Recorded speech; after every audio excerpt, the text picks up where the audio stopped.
Hey everyone, and welcome to the Trade Creatives podcast, where we're sharing our forex journey with you and debunking the myths around trading. I'm Katie. I'm an actor, a voiceover artist, and a movement director, and I am now the host of the new Trade Creatives podcast, and I'm so excited. Yeah, you are. And I'm Jessica. You guys know me. I'm a dancer, choreographer, stunt artist, and low-key social media addict, and the founder of Trade Creatives. And guys, the way that we're doing things as artists is changing. And we're a group of freelancers who are learning how to fund our full-time creative careers. And how are we doing it? We're on our phones, baby, through the foreign exchange market. GBP, she bought it. GBP, she bought it. I actually wasn't in any GBP trades. So tell me, go on, how are you going today? What's the floor looking like? Okay. It's been a good day today. I've actually made 4% on my account today, but I do have one trade open. Okay. CAD JPY. I've been in that trade. It just hasn't hit my stop loss. It's just really waffling. You know what? I was in CAD JPY yesterday into today, and I had moved my stop into profit, and then it did a big swing. It is a little bit waffly up and then back down, and but so I've been hanging around in that for like it's just not moving. So hopefully at some point an outcome is going to happen. I find drawdown very, very boring. Yeah, sure, I know. This is what makes me a day trader. How long do you have to sit in drawdown before you go, you know what, I'm bored, I'm going to close this one? You know what, I don't. You'd never close it in drawdown? You know what, no, because I commit to the trade. I commit to the thing. It also depends on the strategy as well. So I do have a very particular exit strategy that I use. But, you know, I do like to just commit to the trade. Like, I've done my analysis, so I'm just going to let it do its thing. An outcome is going to happen either way. So trust the process. Yeah. It's funny to think that people, do people really sit in trades for months or weeks? I hear about these people who's sit in trades that you could take this trade and be in it till the end of the year. And it's like, how do people do this? I had a trade open. I had a DAX trade open, which I opened back in March, and obviously keeping an eye on it. And I closed it the other day with about $1,000 in profit. Yeah. Jeez! Oh my God, that's mad. We're not really supposed to talk numbers. Yeah, but with a transparency is also good. The DAX trade. I've not ventured into the world of DAX yet.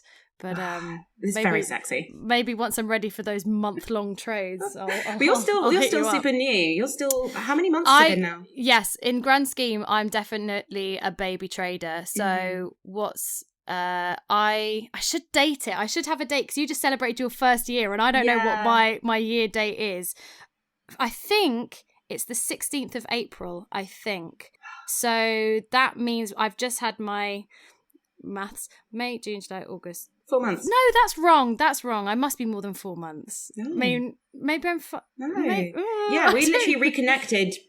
It was April. It was April because we just had lockdown, and that was end of March, really. So yeah. So not even half a year, I guess. It feels like a lifetime, to be fair. It does. It feels like this has been part of my routine for much longer, to be honest. But I guess lockdown has done that. It has been a big part of my routine because a lot of stuff has been taken out of my routine.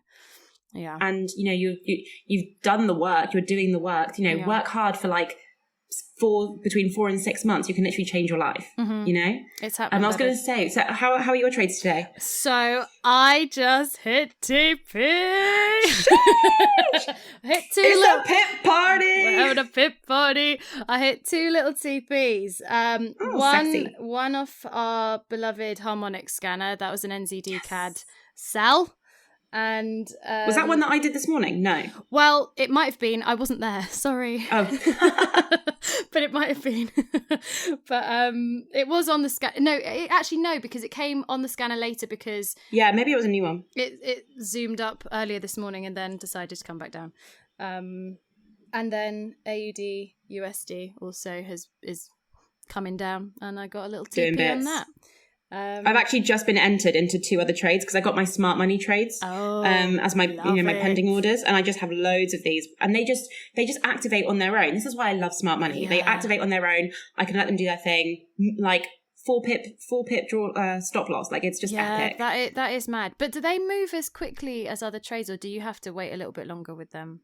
It depends how big the move is that I've analysed. So some of them are a bit shorter, so they'll be they'll have executed and finished within that day. Some of them probably are holding for like 2 or 3 days, just depending on like the time scales. But not weeks. Because sometimes some of the markets I've seen where it's like 100 pip take profit, I'm like, God, that could take a long time, but actually maybe not if it's filling liquidity. Yeah, it also depends on like the average daily range as well of that currency pair. But I don't typically like holding swing trades, but it is what it is. Oh, I can hit the popo. The popo come to get you. That's your popo. That's not on my side. That is not my popo. That is your popo. I didn't hear it. Maybe, was it? They're coming to get you. No. Too many pips. Too many pips. Love it. I love a pending order. I need to accept more of them because that's what these two were today. Just takes the pressure off, doesn't it? So, should we get started? Let's get started. I want to talk to some people. First podcast. Let's go. I'm excited. Let's go. Let's go. So we're joined this afternoon by two members of Trade Creatives, Courtney and Shaquira. Say hello, guys. Hey. Hi. They said gingerly. We are super excited because this is a whole new experiment for Trade Creatives. The world takeover is in full swing. So we're going to make it happen today, and we're very happy that you guys said yes to being part of it, the first move. Thank you. Yeah, thanks. So I'm not going to talk. I want you guys to introduce yourselves as creatives and say a little bit about how you got into trading, maybe. Yeah, good idea. Who wants to go first? Courtney. Go on, Courtney. Oh, I don't mind. Go on, Coco. So I'm Courtney, aka Coco. I am a crafty entrepreneur, we shall say. Nice. And I got into trading because basically because of lockdown, and I was on furlough, and then I got made redundant I think a week after I started trading, actually, which was kind of good timing, kind of not, but yeah, no, I'm absolutely loving it, and I literally begged Jess to sign me up like ASAP. I said to her, I was like, oh, just give me 2 weeks, I've got to wait for my paycheck to come in and then I'll dive in. And then the next day I literally texted her like, I was going to say, you called me the next day and you were like, I was like, so I'm ready. Okay, I can't wait 2 weeks because I couldn't sleep last night. I was dreaming about all the opportunities, and I was like dreaming about learning how to trade, and so then I was like, nah, I can't wait 2 weeks, it's got to start now, I've got to start now. Wow. So yeah, rest is history. Yeah, the trade dreams before you've actually started trading, that's a serious sign. I know, that's why I was like, it's got to happen because I've just not slept. So I can't not sleep for another 2 weeks. Like, I just have to start. Nice. And Shaquira, tell us about yourself. I don't really know. I guess my whole kind of like background in uni and my future is to do with acapella, but I'm also like a performer. I've done a lot of MT shows, but I really am invested in like acapella right now. I'm doing my master's at uni after doing a theatre undergraduate degree, and it's going really well, but it's really geared towards acapella, and I want to start a business in acapella management. And I guess I know Jess through her sister Jo, and me and Jo were really close. And she was in my year. She took a year abroad, and then she came back, and we were in. She was choreographing the musical I was in. We were really close, and then I met Jess at Jo's birthday, and then was that Rent? Yes, I was in Rent. you were fabulous. Listen, this girl's got some lungs. Oh no. Thank you. And then chorus line as well. That was really good. And Jo's just a fantastic. I mean, all three sisters are just dynamite. But yeah, I met Jess through like a birthday party, and then a bit further down the line, the same kind of similar situation, lockdown happened, and like your world just changes and things shift, and you're getting money from a different place, and now suddenly, or either you're not getting money and you need some kind of way to earn, or you've got saved up and it's just sitting there and you're like, I'm not doing anything with it. So you want to make some big changes. And I thought, now's the time. There's never a right time, but why not now? So I jumped in. I love that. Here we are. Amazing. You know what? Like, Katie and I were having this conversation actually as to like how, we're all kind of creatives in our own right, kind of down our own paths. And I don't know about you guys in terms of how people have reacted to you starting to learn how to trade, but like people were really questioning, especially me as a choreographer and a dancer, like, why are you not dancing anymore? Like, what does this mean for you now? Like, have you guys had any of that? Because you guys are relatively new. Yeah, I have. I'm shocked that people that I know who know me would think that I'm trying to introduce them to a scam. Yeah. And then they're turning around going, oh no, why are you involved with this? Like, this is stupid and and you're stupid. And I'm sitting there going, do you not know what I'm like, who I am and what I'm like as a person? Like, I wouldn't be introducing it to you if it was, because for one, I'd be embarrassed and I wouldn't be saying anything to anyone about it. Mm-hmm. Like, it's really strange. Yeah, I find the same. I mean, it's incongruous at the moment that actors, artists, creatives, whatever you want to call it, trade. I think it doesn't match up in people's minds at the moment. So I think a lot of people will be skeptical because it's a completely different world to what we normally reside in, of art and language and music and playing and imagination, to being like a financial, digital, fast-paced world. Is like, people are like, what, why are you there? You're not smart, you can't do maths. What are you doing?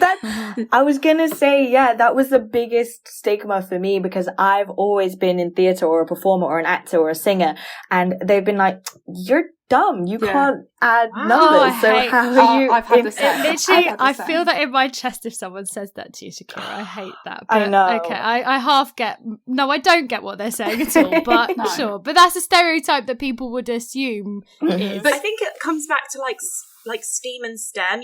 How just like the arts in general are just not given any kind of like, I don't know, credit, whether it's in the education system or even like economically. So if you tell people that you're an artist, they kind of pigeonhole you into this, you're not going to make much money, are you? So you didn't really do great GCSEs, did you? And that's like absolutely not the case. 100%. For a lot of artists, or like when I don't know about you guys, when I started, I had a lot of kind of backlash in that, like, it's almost like I wasn't able to claim myself as an artist, because now I was almost like, I had an interest in something financial, so that therefore made me money hungry and like a money grabber. And it's like, crazy. That's actually not what I'm doing. I'm just trying to pay my bills. Yeah, it's so true. Yeah, people, I think because it's such a different stream, field, whatever you want to call it. Yeah, people immediately second guess why we want to be part of it and think it must be because of a negative reason or something underhand. There's some alternative motive that is making you want to be part of that. But I think that's the point. Like, it's, if you are a hustler, essentially, why are you not going to explore all the different avenues? Yeah. And then when you find one that's like, well, this is smart, this is a bit of a no-brainer, it doesn't negate everything else I've been doing for my whole life. So true. Right? It's just finding a way to be like more time efficient, because at the end of the day, a lot of artists are having to work like 2 restaurant jobs to try and just even pay rent. And that's just not time efficient, where you're trading hours of your life for not even like a tenner per hour. Like, it's mental. You know what? It's so sad that you say that, because when I was like 15 years old, I thought I need to get a pub job or a waitressing job right now, before I even turn 18, before I even go to uni or college, because I need the experience. Because when I go to London and I'm a performer, I'm gonna apply for bar jobs and waitressing jobs, and I'm gonna need the experience from when I was younger, so that they'll employ me. How sad is that? To think sad. Like that's the default, right? That's like the what everyone does. They just work bar waitressing jobs and perform in the night or in the day or whatever, or rehearse. Yeah.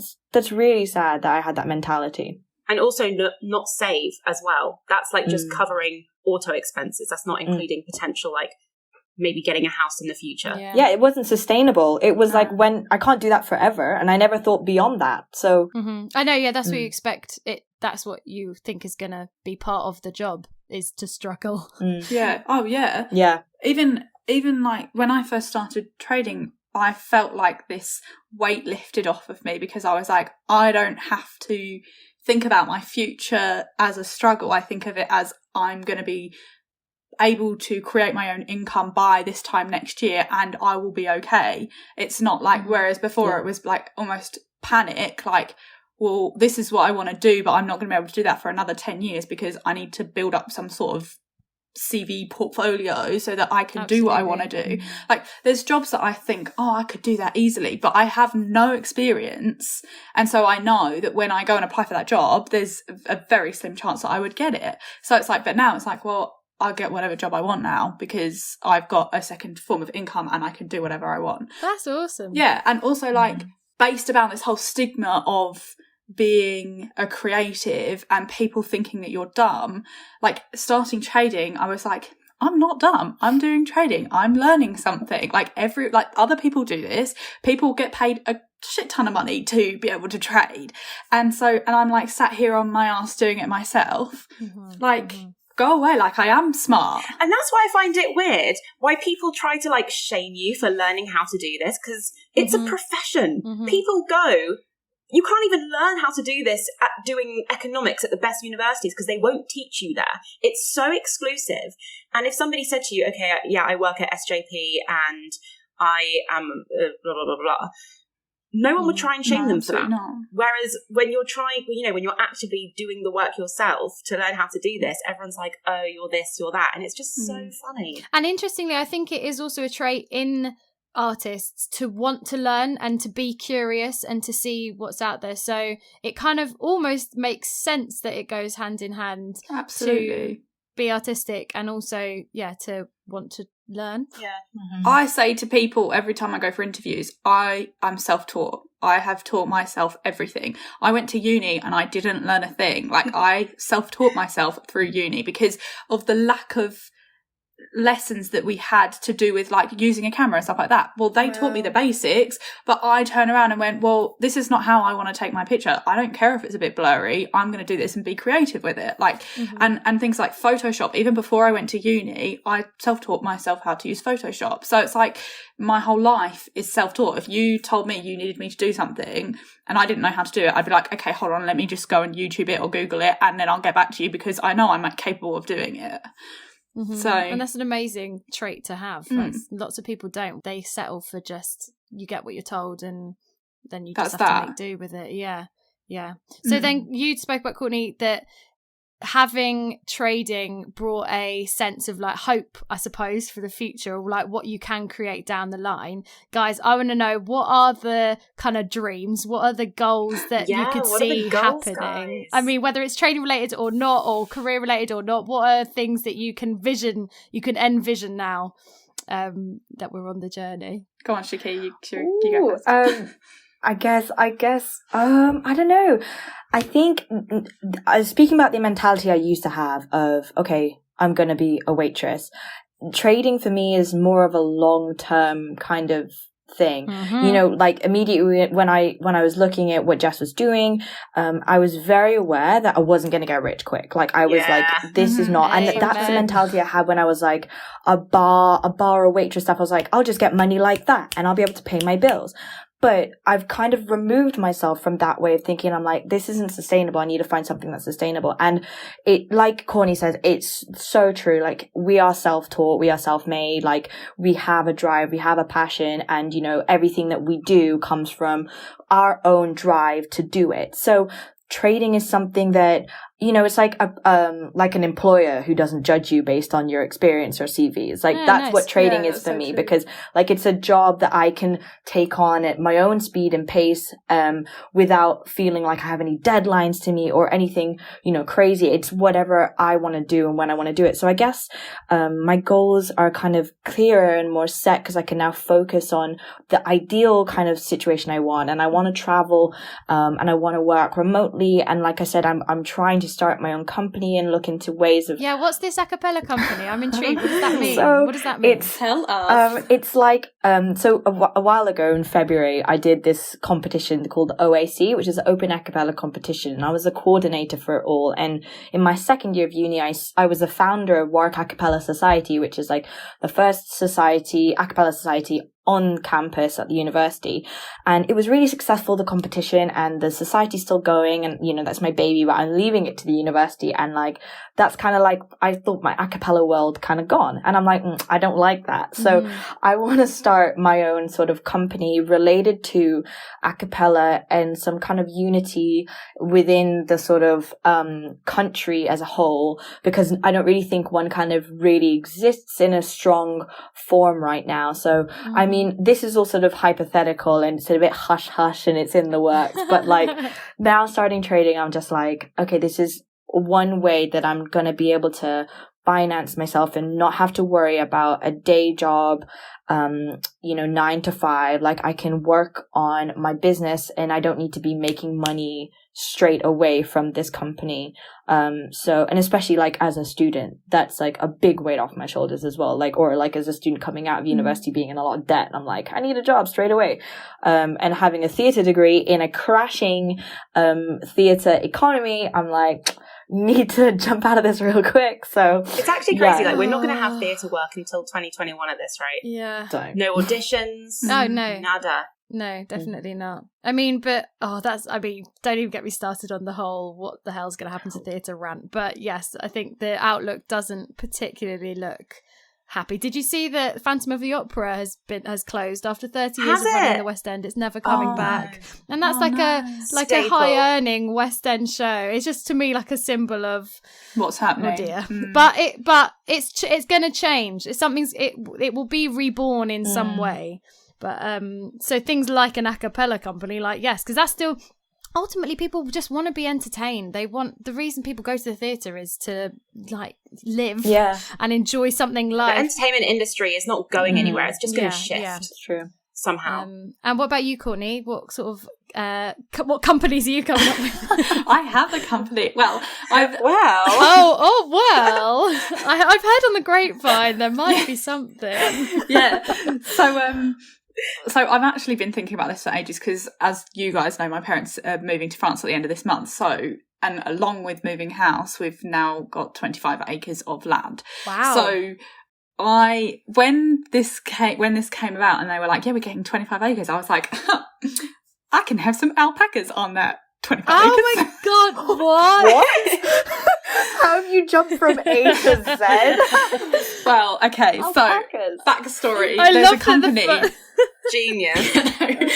So there's a company that I've like desperately wanted to work for a couple of years now who have their own alpaca farm, and I really want to get involved with what they're doing. But I actually approached them and said, can you make me a job?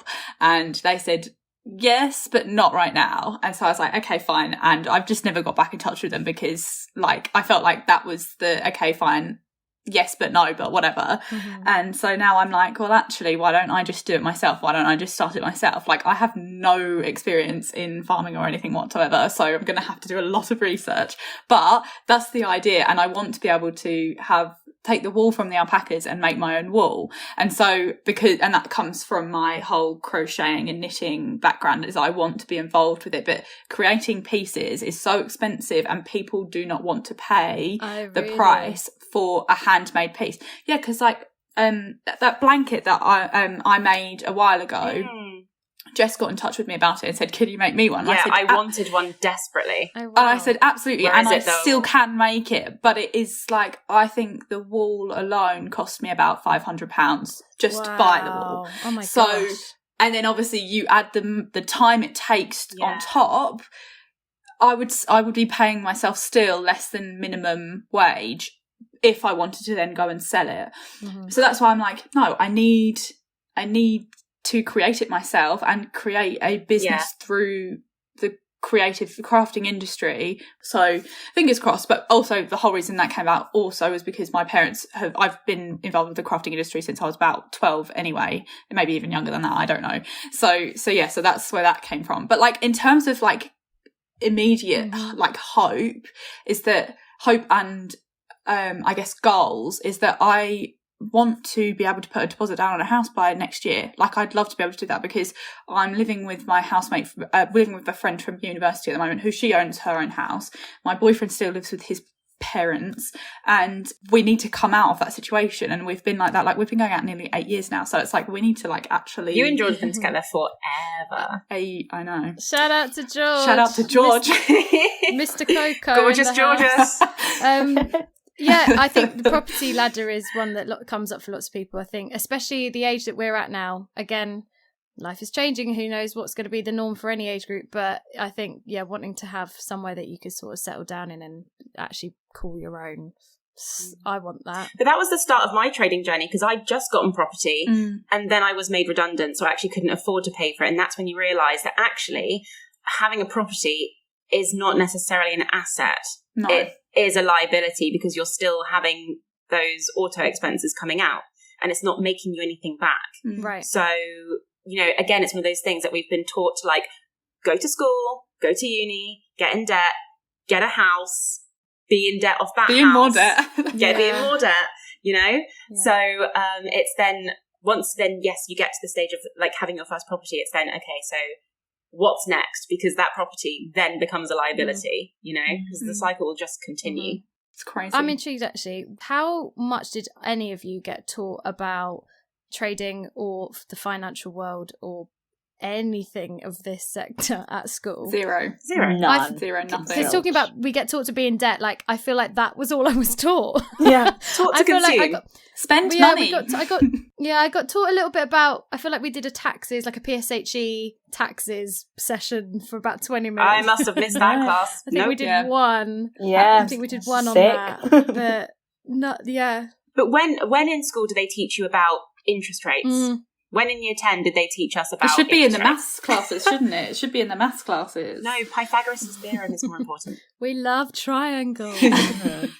God. Yeah, it's really, I find it quite disturbing, actually, now knowing what I know now about, like, global economy, which I never knew a year ago because #dancer. I find it quite disturbing that they're not teaching, you know, kids, even kids from a young age, the concept of earning, you know, receiving and then having to pay tax back. Do you know what I mean? Like, that should be taught from a very young age, because that's what we're forced to go into for the rest of our life. I just find it very strange, and I think there just needs to be an absolute shift in just education in general. Well, yeah. And also, I mean, that's the fight that's been going on for the arts for years as well, bringing more of that into education. Because it's funny, we've all ended up going down this path in an education system that definitely didn't push us down this path. Like, it was for whatever reason that we either stuck with it, or we were bad at the academic side of it, so we found our strengths in the creative side of it. But it's got such a value to humanity, and yet it's just, it's not pushed in the education system. It's such a shame. But we forget how much is a creative art, like within the creative field. Like, for example, graphic designers, brand strategists, that all kind of comes under the same remit. And you don't learn about those things until you decide to go to uni and maybe test that thing out, you know? But you know what I find so interesting is that, like, the majority of kids these days have Instagram anyway, so they're already doing brand, like, or I know, it's interesting. Profile management, you know? They're doing their own branding from a very young age. It's very, very interesting. Yeah, isn't it? I don't know. I feel like maybe every generation says this, but I feel like so much has changed since we were young. But I think technology changes. Like, it's going to continue to move, which is why, like, trade, like, I think I'm a firm believer that in the next 5 years, there's going to be at least one person in every household who can trade. Because technology moves quickly. I really would like that would just be so cool if it did become... I want, like, let's come back to this podcast in 5 years and listen to this episode and be like, do you remember when we said? Because I really would... It's so exciting. Maybe this is me just like getting hyped up, but it's gonna, we're at part of it, and it's just gonna become big. I'm trying to think like MySpace. I don't know. Yeah. Or like Uber. Yeah. But I remember when Facebook wasn't even really around, and I remember when my dad, like, first signed up to Facebook, and he was like, oh yeah, not many people are on it, but, you know, funny. I got to catch up with this one guy because he's on it. And now it's just, like, totally ubiquitous. It's going to happen. It's already happening. Like, the number of people who are now trading compared to when I started last year, it's like a whole different world. Do you know what I mean? So it's already we're already just riding this wave, which is really exciting. It's like the virus. One person catches it, gives it to 2 people. You're welcome, guys. Coronavirus. It's my virus. Oh, maybe but it is spreading. We could merge some kind of trading coronavirus pun. I'm going to think about that. Trading virus. Trading virus. But it is amazing how, like, a year ago, people were like, oh, why would you do that? And then a year later, I get people in my DMs like, so are you still doing that trading thing? Yeah. And it's like, yep. Am I still using it for everything? Yep. Like, it's crazy. So one of the questions that I actually was really interested in hearing from your guys' perspective is that, can you be an artist and also be money motivated? What are your thoughts on that? I think so. I think to be an artist, you have to be money motivated, because you're putting yourself out there, and you do, but you don't. Like, you need to make a living, but also you're doing your passion, which not a lot of people do. Like, I've never thought of myself as being money motivated, but like I am now, if that makes sense. Yeah, I was going to agree completely. Like, I think it's not like one or the other. They're very like similar, actually. They're very interchangeable. And, you know, I don't think you can also make money without being creative. I just don't think I think it's like a back and forth kind of thing. And a lot of the stuff that I do, like for my degree and stuff, explores the way that this thing called like creative strategy, which was developed by like this guy called Chris Bilton, who like taught me or whatever. But he's really like clever, because what he does is, in his book, he says how, you have to be creative in order to, strategize. And in order to have a strategy, you need to be creative. It's like not two things, but they are very intertwined. And I think, I saw like a definition of what is creativity, and like how do we define it? Like, it comes in so many different forms. So like, what is it? And I think like, if you have a creative idea and you don't know how to put that out into the world, right? You don't know how to make it happen. Is it a creative, like, does it actually happen? Is it creativity? Oh, because it hasn't actually begun yet. So you like also, you also as a creative need to understand how to make it work. And if that means getting financial support, or like a fund together, or fundraising, or hosting like whatever you need to do, free performances, to get marketing as well. You need to know all of these different techniques. And these are, a lot of these techniques are used in business school and taught in economy classes or whatever, as like genuine skills that we just have to as creatives know how to have. And business skills, like you automatically have to know that you've got a business skill, because what you are a business. And also, like, as a creative, you come into the industry, or you come in as a creative thinking, I'm going to be so big. My paintings are going to be like Van Gogh, like wig, like I'm going to be this big kind of thing. And it's like, yeah, you're like selling yourself, and right? So you might not have Coco Van Gogh. But like, you're like, okay, so I'm gonna be that big, but how do I get there? And then people are like, you're not gonna make money, and it's like, well, Van Gogh's making money. Like, I know he's dead, but he's making money. Like, yeah. That's your money motivation, because you're like, I'm one day going to be this big, but I'm not there yet. And it's like, instead of people thinking, oh, it's a get rich quick thing. It's like, being creative is not get rich quick. No. So it's the same thing, isn't it? Like, trading is not get rich quick if you do it the right way. Yeah. They always say with artists in general, like, an overnight success takes 10 years. Yeah. When I left drama school, we got told you have to have a 10-year plan. This is leaving 3 years of like a very highly accredited drama school. You were not expected to leave and just sail. It was like, no, you've got a plan. Movement teacher, Vanessa Ewan, big shout out. She's ace, but like literally instilled in us that there's a 10-year plan at play here once you leave, and you need to be on that journey and be ready to keep developing and keep not getting to where you think is the end goal. I mean, do we ever get to the end goal? That's a whole other thing, but like knowing that it's a long game. But loving the long game. You have to love the journey. You have to love the journey. And like, you know what? Go on. Sorry, no, I was going to say, I really think that people get success confused. Because I think we've been taught to think that success means money. And it's not like a direct correlation, really. Just so long as, like, I just ask people now, are you happy? Like, are you happy with what you're doing?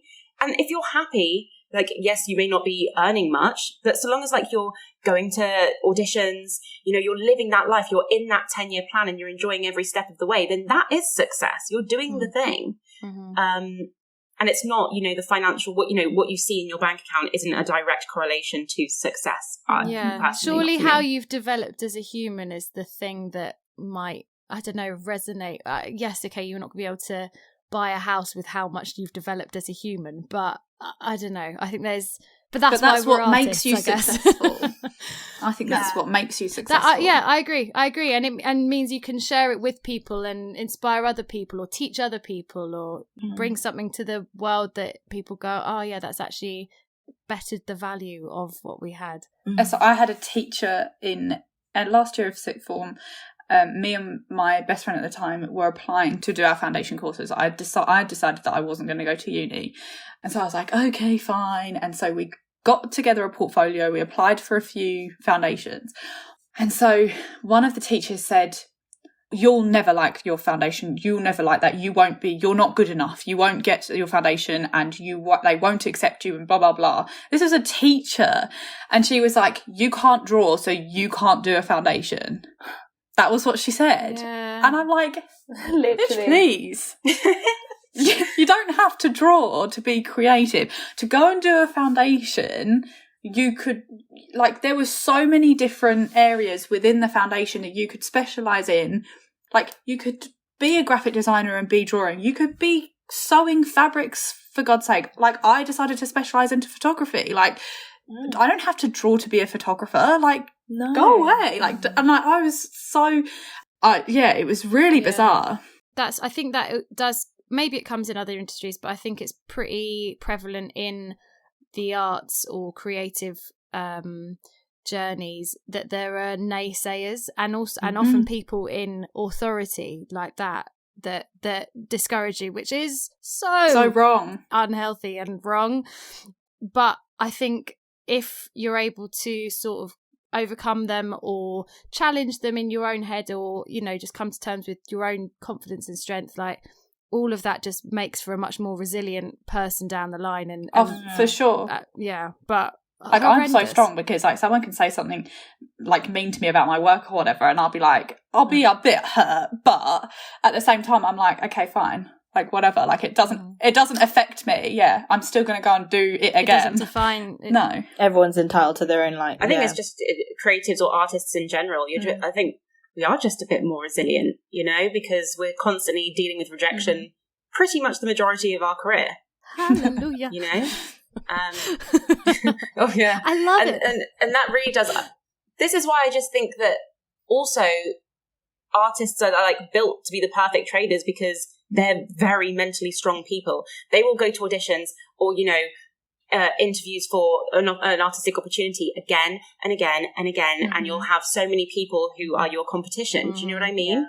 So that resilience can also be applied. Yeah, we develop such a thick skin. I think it's such a thing that is known for artists to have. Like, you have to have a thick skin in order to go into the industry. And you know what, I think it's quite funny because sometimes when I come up with, like, creative ideas, like you say, you have to love the process, because I'm also kind of like, I know that I'm not going to stop at anything to get this on its feet. Do you know what I mean? Like, I'm so stubborn that I will do anything in my power to get this funded, to get this running, to get this exactly the way I want it. I'll mow down people to get the right logo. Do you know what I mean? Like, and it's good because of that we're driven. And I think that a lot of people who've come to us and been like, oh, there's no way that you'll be able to succeed in this. We're kind of like, well, I'm going to prove you wrong.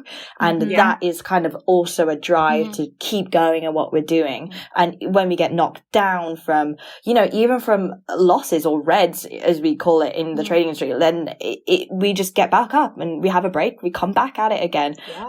It's really good to be an artist doing this, I think. Yeah, definitely. I think we're like what is it, sadists? No, we're masochists. Yeah, a little bit masochistic. We like the pain. Well, it's the lifestyle though. Yeah, love the pain, love the gain. I don't know. No pain, no gain. Let's see if we can try and make that one work. I mean, it literally actually already exists as No Pain No Gain, and I tried to remix it. Didn't reinventing the wheel.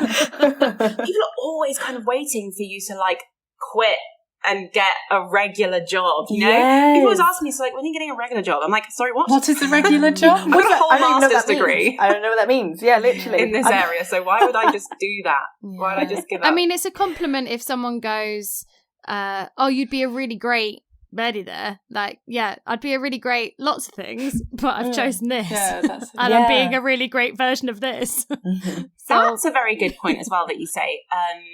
That you'd be great at lots of things. I think that creatives in general are just good at a lot of things. And a lot of people try to pigeonhole you into kind of one stream. Whereas when you are an artist, you have to be your own business manager. You have to, you've got your hand in like all the pies. To wear all the hats. You've got to wear all the hats. And a lot of the time we're like serial kind of hobbypreneurs. Does that kind of make sense? Like we've got like, yes, mate. I love it. You know, and I think especially like Courtney, when you're talking about like you just like knitting, so that's going to become a business. Like that's exactly what hobbypreneurship is, I guess. And it makes more sense because you actually enjoy the thing. Like you love it. I still can't get over the alpacas.